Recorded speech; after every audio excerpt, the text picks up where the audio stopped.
Thank you, Alex. Excellencies and dear colleagues,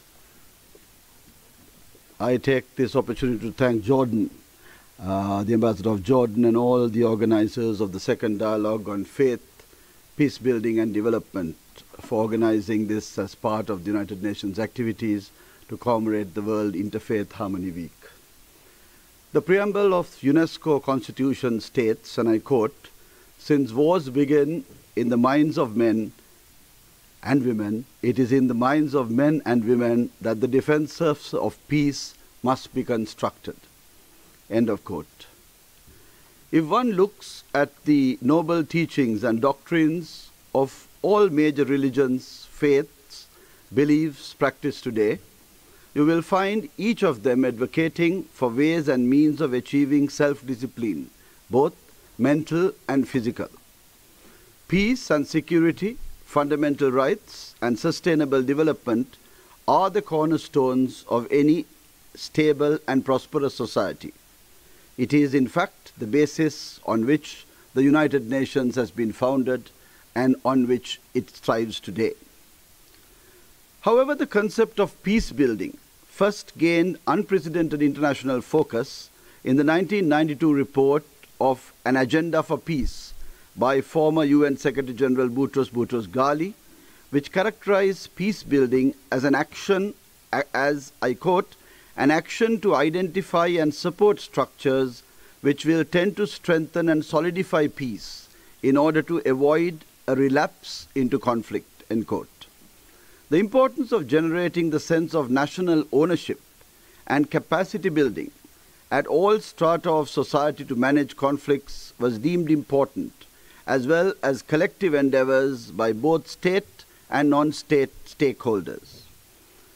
It is to realize this aim that the UN General Assembly, through Resolution 60/80 and simultaneous Security Council Resolution 1645 of 2005, mandated a peace-building commission to bring together all relevant actors to marshal resources and to advise on and propose integrated strategies for post-conflict peace building and recovery. These resolutions also highlighted the need to have women playing a role in these processes. Besides the Agenda for Development in the 1990s, in adopting the UN 2030 Agenda on Sustainable Development Goals, we in particular agreed for Goal 16 to promote peaceful and inclusive societies for sustainable development, provide access to justice for all, and build effective, accountable, and inclusive institutions at all levels. In doing so, we agreed to significantly reduce all forms of violence and related death rates everywhere. 16.1. Promote the rule of law at national and international levels and ensure equal access to justice for all. 16.3. Develop effective, accountable, and transparent institutions at all levels. 16.6. Ensure responsive, inclusive, participatory, and representative decision-making at all levels. 16.7. And to ensure access to information and protect fundamental freedom in accordance with national legislation and international agreements. 16.10. In all of the above, we see a clear connection to build harmony, transparency, and coherence in national endeavors in the building of culture of peace. Resolution 53/243 of September 1999 and all related resolutions that followed have firmly paved the way for celebrating this week as World Interfaith Harmony Week, which are essential elements for peace and development.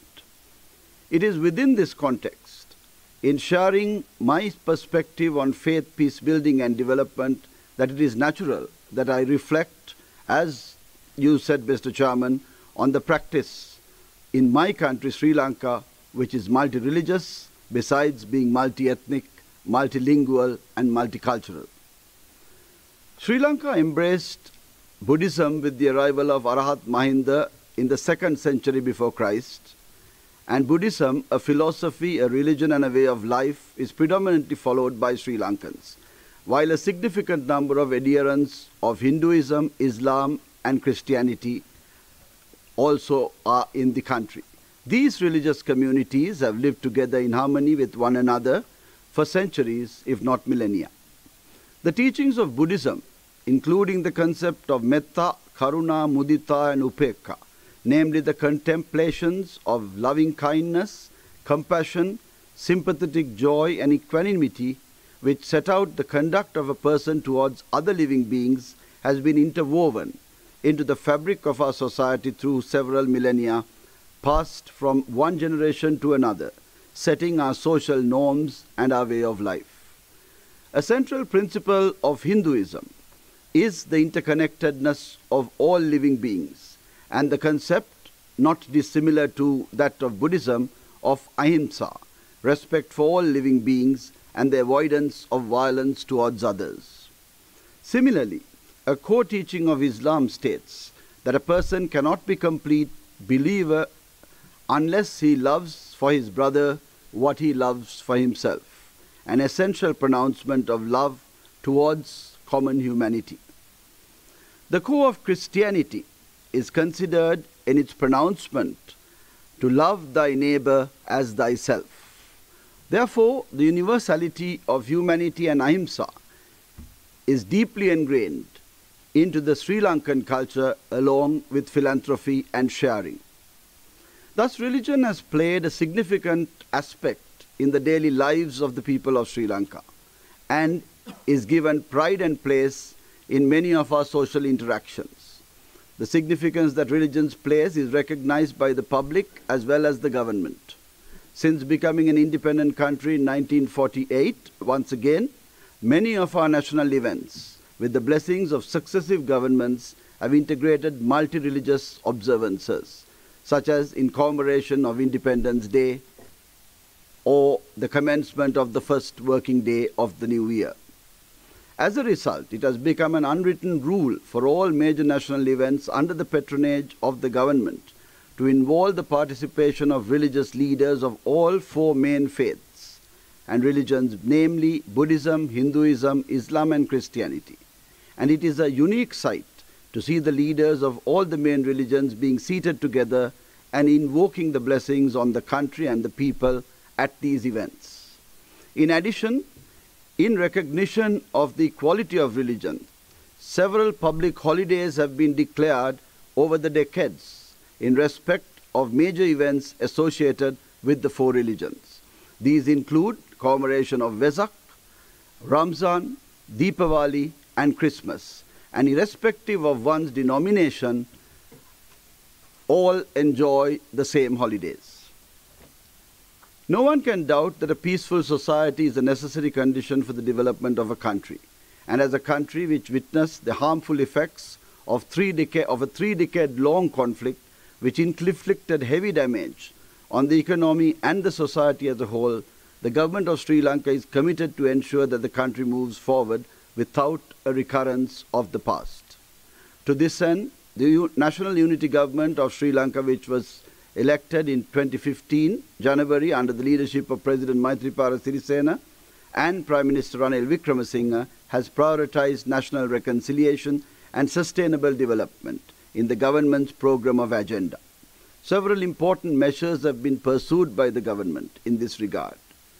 Creating conducive conditions for inter-ethnic and inter-religious harmony, particularly focusing on children and youth at schools, integrating the concept of national recognition, reconciliation and integration into religious education in building mutual trust, empathy, respect among children, and in this way, children from different ethnic and religious minorities will be prepared to accept each other and see the common values that bind us together instead of what sets us apart.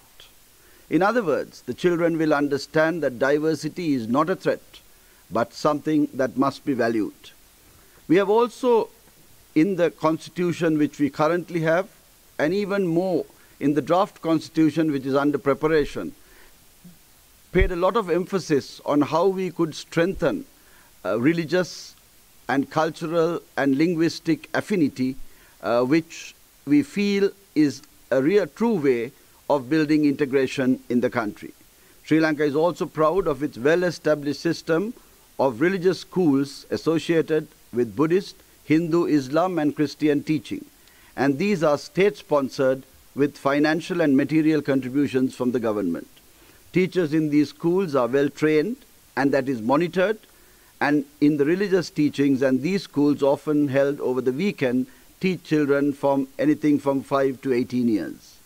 These religious schools have made a positive contribution to the society over the decades by inculcating the youth with the values and teachings of each faith that are being promulgated by them. As such, these schools could be used as the vehicles for promotion of tolerance, mutual acceptance and respect for differences, which could act as a bridge to build a peaceful and stable society by integrating teachings of other main religions and building networks with each other.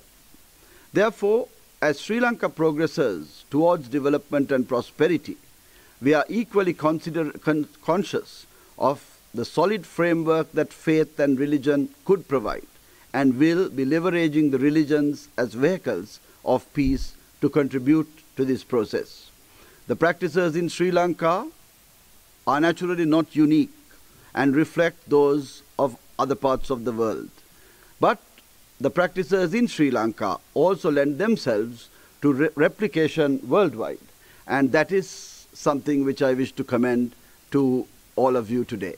I thank you.